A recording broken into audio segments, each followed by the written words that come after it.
Everything you have been told about animal communication is about to look embarrassingly small. For decades, the scientific consensus was that human language, the real, structured, grammar-carrying kind, was a uniquely human invention. Other animals, we were told, had signals, calls, emotional noises, warnings, but nothing resembling what we do. No syntax, no structure, no sentences. That consensus is now cracking, and the crack is being pried open by an AI model trained on the clicking calls of sperm whales in the Caribbean. According to recent analyses, the whales are not just making sounds. They appear to be speaking, with something that looks, measured objectively, like grammar. Let's slow down and build this from the ground up, because the claim is big enough that it deserves careful handling. Sperm whales are the largest predators that have ever lived on this planet, and their brains are 6 times heavier than ours. 6 times. A sperm whale brain can weigh more than 8 kilograms. Inside that brain sits a cerebral cortex with folds and neurons that, in some respects, rival or exceed our own. And these animals use that biological hardware for one thing more than anything else: sound. They produce clicks. Specifically, they produce patterns of clicks called codas, short rhythmic bursts that sound, to an untrained human ear, a bit like somebody tapping a pencil against a table in a very specific rhythm. For a long time, researchers thought codas were social stamps. A way for members of a family unit to say, in effect, I am from this clan, I am with you, we belong together. Important but simple, a kind of underwater tribal badge. That was the working model, and for decades it held up reasonably well. Then, starting around 2005, a research collective known as the Dominica Sperm Whale Project began the slow, patient work of recording thousands of hours of wild sperm whale communication near the island of Dominica. They tagged whales with non-invasive suction cup microphones. They logged behavior. They built one of the largest bioacoustic datasets in the world. And when modern machine learning finally became powerful enough to chew on that volume of data, researchers from MIT's Project SETI, that stands for Cetacean Translation Initiative, teamed up with AI specialists to run the dataset through large language models adapted from the same family that power chat assistants and search engines. One of those models, reportedly a version of Grok developed by XAI, was tested on the Decoded dataset. And the results, according to researchers familiar with the work, have turned the old simple social badge theory into something that looks increasingly outdated. The model did not just sort codas into categories, it started finding structure. Deep, layered, combinatorial structure. The kind of structure that, in any other context, we would call grammar. Here is what that means in practical terms. When you say a sentence in English, you are not just making a sound. You are stacking building blocks. Sounds combine into words. Words combine into phrases. Phrases combine according to rules. Change the order, you change the meaning. Add a small particle, you change the tense. That layered rule-based structure is what linguists call combinatorial language. And for most of the last century, linguists insisted that no other species on Earth had been shown to do it. The AI analysis of sperm whale codas suggests that the whales might be doing exactly that. According to a 2024 paper from the CT collaboration, the whales appear to use at least 4 distinct features when they click: rhythm, tempo, rubato, which is a subtle speeding up or slowing down of a pattern, and ornamentation, little extra clicks that attach to the edges of a main coda. These features combine independently. A coda with the same rhythm can be delivered at a different tempo. The tempo can shift mid-sequence. Extra clicks can be added or left off.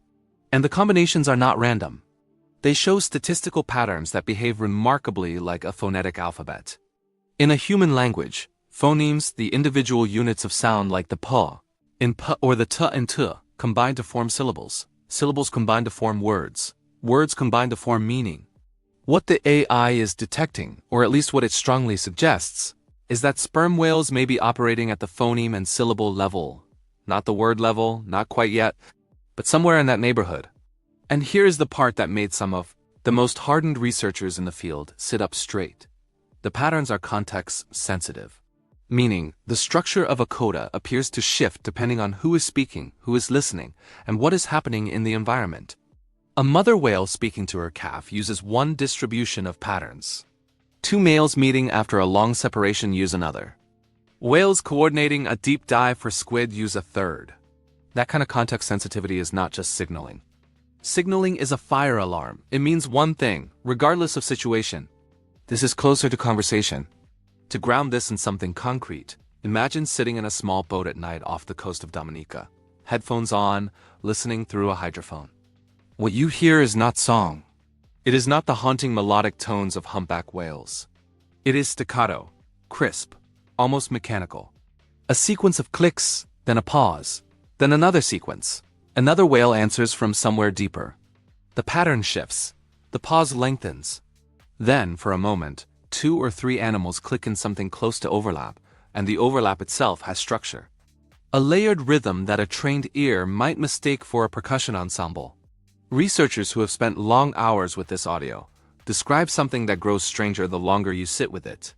The more you listen, the less it sounds like noise. The more it sounds like something with intent behind it. Which brings us to the headline claim, the one that gave this story its viral life online. That the whales are using complex grammar. It is important to say what that phrase means and what it does not mean. No researcher is suggesting that sperm whales are writing novels underwater. Nobody is claiming they are discussing philosophy or debating politics. What the evidence suggests is that their communication system has combinatorial rules, and those rules are layered. That is a structural claim, not a philosophical one. But it is still a claim that, if it holds up, quietly dismantles one of the oldest dividing lines between humans and everything else alive on this planet. Now, the skeptical view has to be given real weight here, because this is exactly the kind of finding where enthusiasm can outrun evidence. A number of linguists, including researchers who have spent their entire careers cautious about claims of animal language, point out that structural patterns do not automatically mean linguistic structure. Rivers flow in branching patterns. Snowflakes form with elegant symmetry. Neither is speaking. The fact that an AI can detect regularities in a dataset does not prove that those regularities carry meaning in the way a sentence does. Dr. Alina Bray-Speth and other researchers who have voiced caution argue that we need to be very careful about what we call grammar. Grammar in the human sense requires displacement, the ability to talk about things not physically present, things in the past, things hypothetical. It requires recursion, the ability to embed a thought inside another thought. None of that has been demonstrated in sperm whale codas. What has been demonstrated is structure, important, suggestive, but not yet proof of genuine language in the strict linguistic sense. There is also a real risk of what researchers call overfitting. AI models are very good at finding patterns, so good that they will often find patterns in data that are not actually there, or at least not meaningful, without decoding what any specific coda means. And so far no coda has been translated to a specific meaning. We are essentially looking at the shape of a language we cannot yet read. A skeptic would say reasonably that shape alone is not enough. And yet, the sheer depth of the structure is hard to dismiss. Sperm whale codas are not simple. They are not repetitive in the way a birdsong is repetitive. They vary. They respond. They adapt.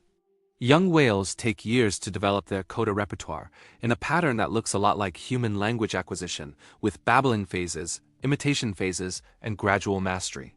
Different sperm whale clans use different sets of codas, in the same way that humans speak different languages depending on where they grew up. These are not random observations. They have been documented across decades by teams working independently of each other. It is also worth pausing on how the clans work, because the clan structure is itself evidence that something linguistic is happening. Sperm whales in the Pacific, for example, have been grouped into at least 5 identifiable vocal clans, each using a distinct set of codas.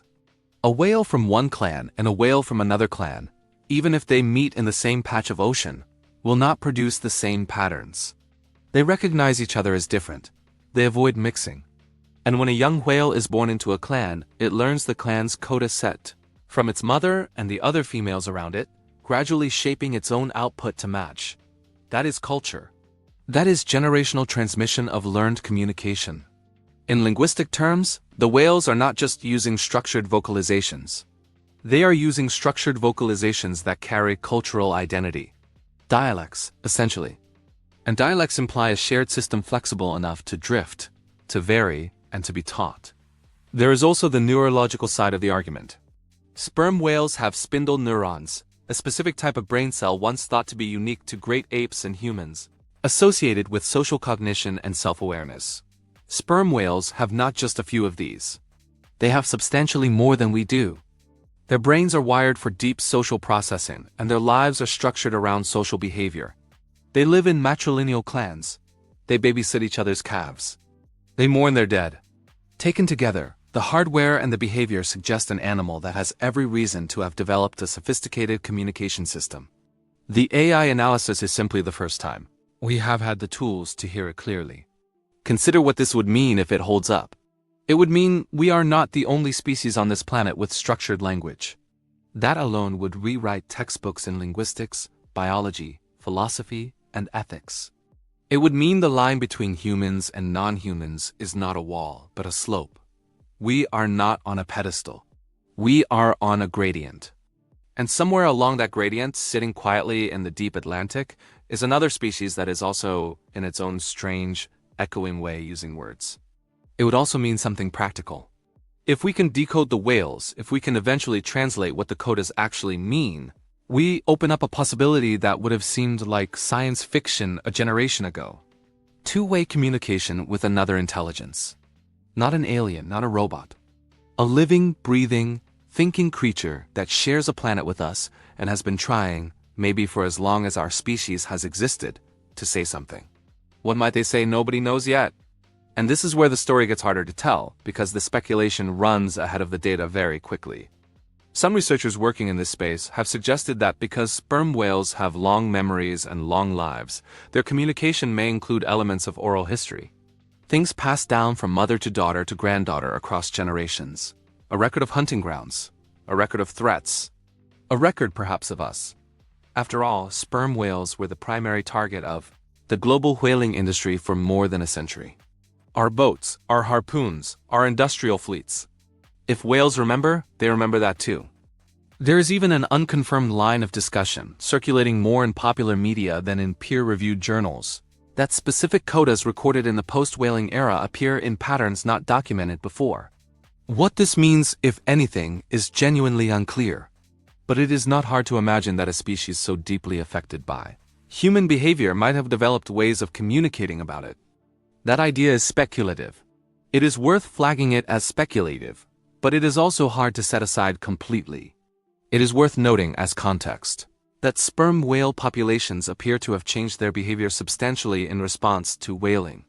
Historical accounts from 19th century, whalers describe animals that would often stand and fight or attempt to ram ships that attack them.